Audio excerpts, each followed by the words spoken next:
pulled hands into the pockets of her dungarees. As she stood there, she imagined cattle wandering off their range through holes in the fence. "Waste of a day," she grumbled, itching to get back to work. The door to the office squeaked open and Papa stormed by. Gray whiskers on his upper lip bristled. "Last time I trust you to run things while I'm gone." "What are you going to do when you're too old to move? I'm all you've got." She followed him to their wagon, and they rode home in silence.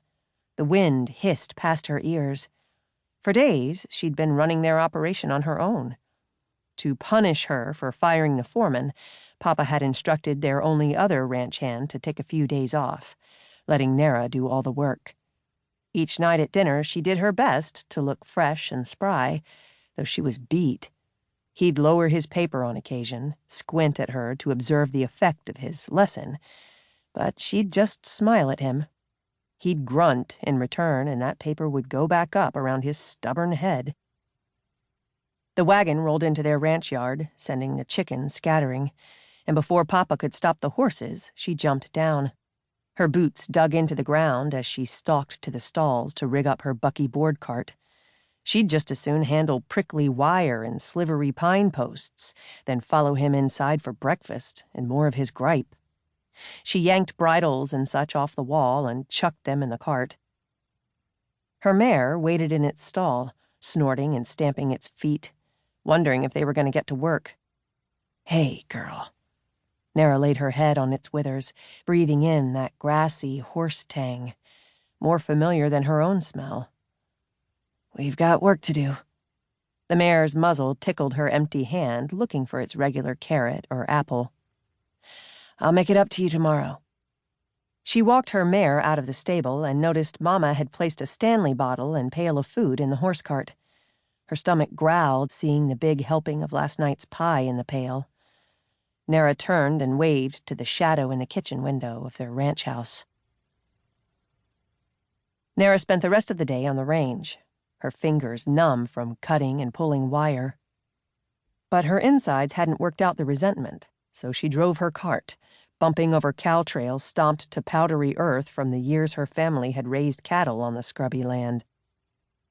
The sun lay low in the western sky, using its late-afternoon shadows to play tricks on her eyes as she searched the boundaries of their land for more breaks. "Whoa!" Nara's heart clenched.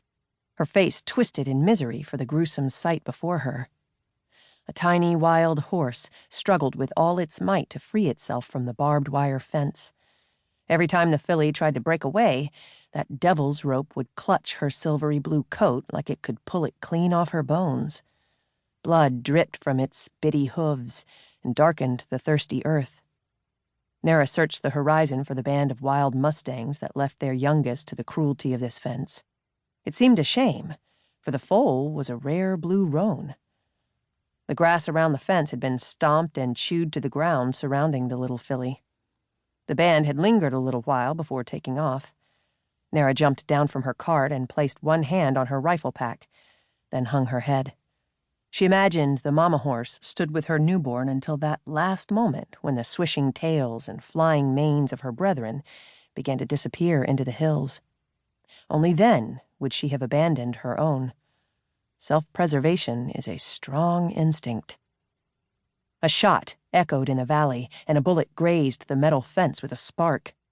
The little mustang spooked and twisted with violence to free itself from the barbed wire. "Ivor, don't you dare!" Nara hollered. Ivor pointed the barrel of his rifle to the sky and nudged up his hat, shaking his head as if she were a few eggs shy of a basket. With one keen eye on her callous neighbor, she rummaged around in the back of her cart for nippers, glad she'd been out mending posts. Cutting an animal away from a fence with just a buck knife was a bloody mess. She jogged over rough ground to protect the Mustang from the next bullet. "Nara, what are you gonna do? The band's moved on." Of the many times she'd wrestled one of her calves from the devil's rope, she'd always come away with a bruise or two. She stepped toward the Mustang. "Shh, I'm not gonna hurt you." Its ears shot back in a show of strength. A velvety muzzle let out a high-pitched cry for its mama. Tired little hooves stamped the ground. Blood matted its